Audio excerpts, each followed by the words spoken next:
Kembali bersama kami dalam IDX First Session Closing. Otoritas Jasa Keuangan mencatat kredit perbankan pada April 2023 hanya tumbuh sebesar 8,08% secara tahunan atau cenderung melambat dibandingkan bulan sebelumnya.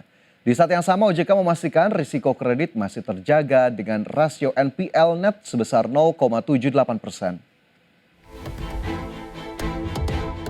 Otoritas Jasa Keuangan mencatat kredit perbankan pada April 2023 hanya tumbuh 8,08% secara tahunan menjadi Rp6.464 triliun.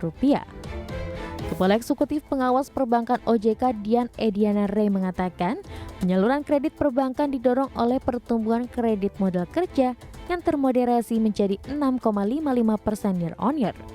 Kredit perbankan pada bulan April 2023 tumbuh 8,08% year on year menjadi Rp6.464 triliun, didorong oleh pertumbuhan kredit modal kerja yang termoderasi menjadi 6,55%.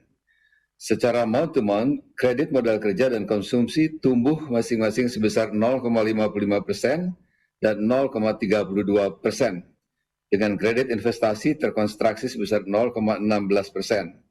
Sementara itu, pertumbuhan dana pihak ketiga pada bulan April 2023 tercatat menurun menjadi 6,82% year on year menjadi Rp7.996 triliun. Sementara itu, OJK memastikan risiko kredit masih terjaga dengan rasio non-performing loan atau NPL net perbankan sebesar 0,78% dan NPL gross 2,53%. Tak hanya melaporkan penyaluran kredit, OJK juga melaporkan pertumbuhan dana pihak ketiga.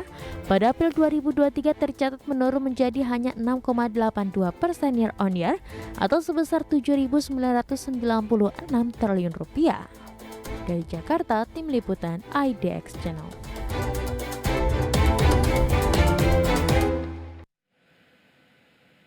OJK menyatakan perlambatan penyaluran kredit perbankan pada April 2023 disebabkan oleh faktor musiman.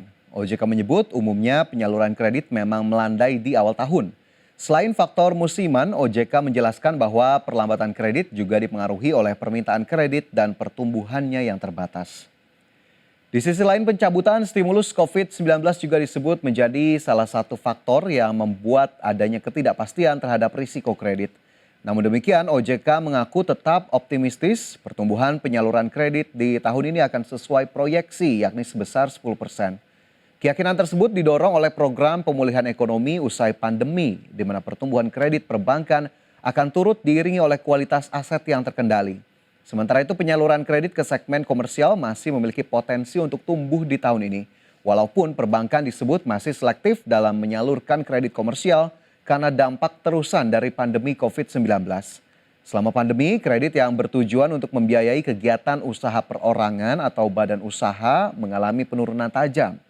Dan terkait hal tersebut, Senior Vice President Lembaga Pengembangan Perbankan Indonesia, Trioksa Sihaan, menilai perbankan masih akan selektif dalam menyalurkan kredit komersial karena dampak terusan dari pandemi dan juga perlambatan ekonomi masih membuat tekanan bagi sektor produktif. Sementara itu, pemirsa, di tengah melambatnya realisasi penyaluran kredit, OJK sebut perbankan mulai melakukan penyesuaian rencana bisnis bank atau RBB. Seperti apa penyesuaian RBB yang dimaksud OJK? Berikut informasi selengkapnya.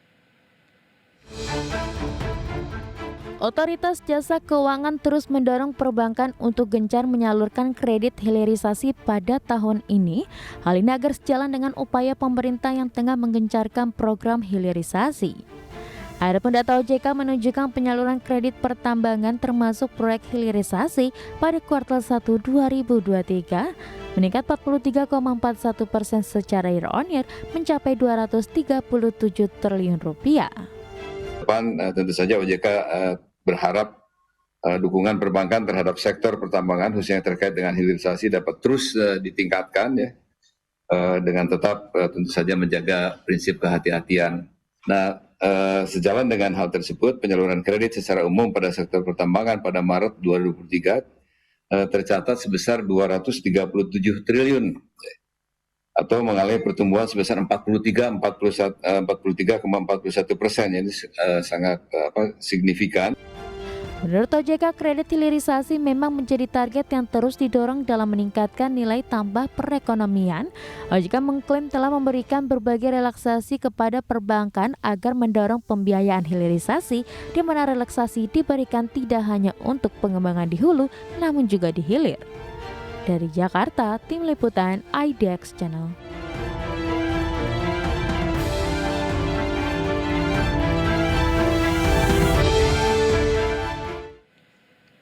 Otoritas Jasa Keuangan mencatat pertumbuhan kredit bank melambat per April 2023 dibandingkan dengan posisi bulan sebelumnya, di mana pertumbuhan pembiayaan anjlok sekitar 100 basis poin. Bila dibandingkan dengan posisi akhir 2022, perlambatan pertumbuhan kredit bank pun semakin meresahkan atau turun lebih dari 300 basis poin. Dan sebagai informasi, kredit bank tumbuh 9,93% pada Maret 2023 dan naik 11,35% per Desember 2022. Sedangkan pada April 2023, kredit bank hanya tumbuh 8,08%. Ya, meski melambat, OJK tetap optimistis pertumbuhan penyaluran kredit di tahun 2023 akan sesuai proyeksi sebesar 10%. Dan di sisi lain, OJK menyebut sejumlah pelaku industri perbankan juga melakukan penyesuaian terhadap rencana bisnis bank untuk mencapai target pertumbuhan kredit sampai akhir 2023. Dan sementara itu terkait revisi rencana bisnis, sejumlah perbankan mengaku belum berencana untuk merevisi rencana bisnis dan masih tetap optimis kredit dapat bertumbuh di akhir tahun 2023 sesuai dengan proyeksi awal. Misalnya PT Bank CIMB Niaga Tbk yang tetap optimis kredit masih dapat bertumbuh sekitar 8 hingga 10% sesuai dengan RBB yang dicanangkan perseroan. Sementara PT Bank Sentral Asia optimis total kredit komersial bisa tumbuh di kisaran 10% hingga 12% pada tahun ini. Adapun hingga Maret 2023, kredit komersial dan UKM BCA meningkat 11,8% mencapai 211,1 triliun rupiah. Selain itu, PT Bank Tabungan Negara atau BTN mencatatkan total kredit yang telah disalurkan untuk segmen kredit komersial dengan plafon kredit 5 miliar hingga 500 miliar mencapai 4 triliun hingga April 2023.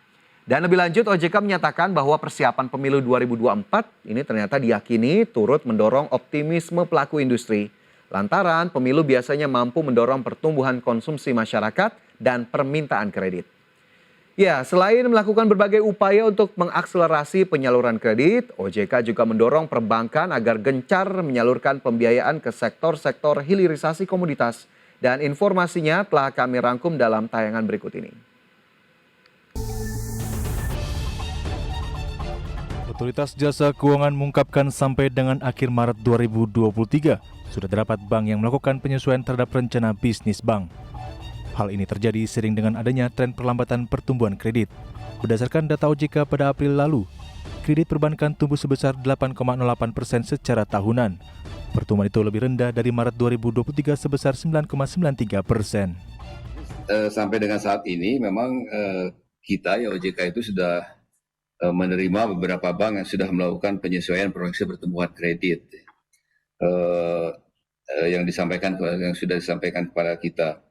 Nah, meskipun ya, tapi kita melihat meskipun terdapat penyesuaian, namun perbankan itu masih nampak tetap optimis ya bahwa kredit secara agregat itu dapat tumbuh pada kisaran sekitar 10% pada tahun 2023. Meski demikian, OJK menyatakan perbankan masih optimis pertumbuhan kredit dapat mencapai kisaran 10% hingga penghujung 2023. Optimisme ini utamanya ditopang perekonomian domestik yang berada dalam tren pertumbuhan positif. Pada saat bersamaan, OJK juga akan mendukung momentum pertumbuhan kredit perbankan. Dari Jakarta, Tim Liputan IDX Channel. OJK menyebut kredit hilirisasi memang menjadi target yang terus didorong dalam meningkatkan nilai tambah perekonomian. OJK bahkan mengklaim telah memberikan berbagai relaksasi kepada perbankan agar mendorong pembiayaan hilirisasi. Relaksasi yang diberikan tersebut tidak hanya untuk pengembangan di hulu tetapi juga di hilir. Salah satu relaksasi yang dimaksud yakni OJK memperpanjang kebijakan insentif bagi penyediaan dana kepada debitur untuk sektor produksi dan konsumsi kendaraan bermotor listrik berbasis baterai, yakni penurunan bobot aktiva tertimbang menurut resiko kredit perbankan menjadi 50% dari sebelumnya sebesar 75% hingga 31 Desember 2023. Sementara itu Bank Indonesia meyakini pembiayaan hilirisasi berpeluang mengakselerasi pertumbuhan kredit lebih lanjut. Hal itu sejalan dengan permintaan pembiayaan hilirisasi yang masih terbuka. Adapun data BKPM menunjukkan adanya kebutuhan investasi hilirisasi pada 5 tahun ke depan ini mencapai 153 miliar dolar Amerika Serikat.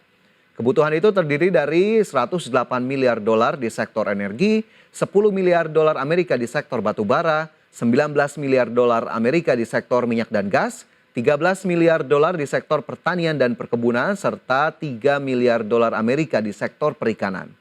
Selain itu data BKPM turut menunjukkan pembiayaan hilirisasi atau smelter ternyata masih didominasi utang luar negeri. Sehingga porsi pembiayaan dalam negeri atau dari perbankan masih cukup minim. Berbagai data BKPM tersebut menjadi potensi pembiayaan hilirisasi untuk mendorong intermediasi perbankan selain berbagai cara yang saat ini sedang dilakukan dalam mendorong kredit. Dan kita harapkan pertumbuhan penyaluran kredit bisa kembali ke level yang cukup positif, double digit sesuai dengan proyeksi yang sudah ditetapkan. Dan semoga perbankan ini bisa memacu terus kinerja penyaluran kreditnya dengan berbagai upaya dan juga strategi. Sehingga akhirnya sektor-sektor prioritas tetap mendapatkan manfaat dari penyaluran kredit perbankan. Dan pemirsa IDX First Session Closing akan segera kembali dengan informasi lainnya. Tetaplah bersama kami.